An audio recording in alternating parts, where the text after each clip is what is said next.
বোলপুরে বেঙ্গল সুপার লিগের খেলা ঘিরে অনুব্রত মণ্ডলের মন্তব্য, রাজনৈতিক জল্পনা। বোলপুরে বেঙ্গল সুপার লিগের খেলা শুরু হয়েছে। খেলা দেখতে মাঠে উপস্থিত ছিলেন তৃণমূল কংগ্রেসের নেতা অনুব্রত মণ্ডল। এদিন মাঠে সংবাদ মাধ্যমের প্রশ্নের উত্তরে তিনি বলেন, বিধানসভা ভোটের খেলা আলাদা, আর এই খেলা সম্পূর্ণ আলাদা। অনুব্রত মণ্ডলের এই মন্তব্যকে ঘিরে রাজনৈতিক মহলে জল্পনা শুরু হয়েছে।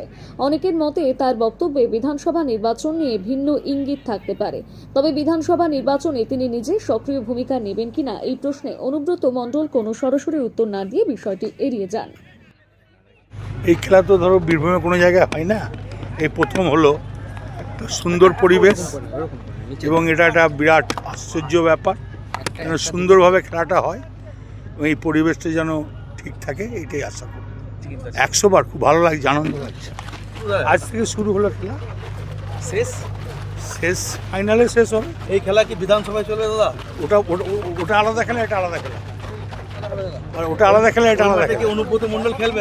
বললাম তো, ওটা আলাদা খেলা, এটা আলাদা খেলা। বলুন।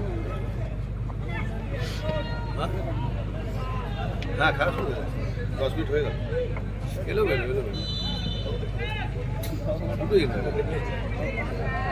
সেইভাবে কোনো অ্যাটাক নেই। ঠিক আছে,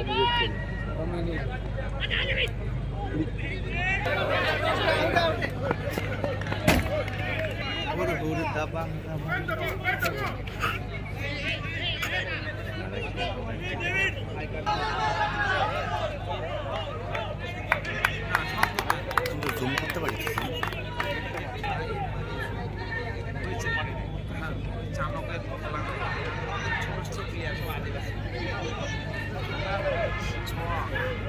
বল মানে উপরে যায় না।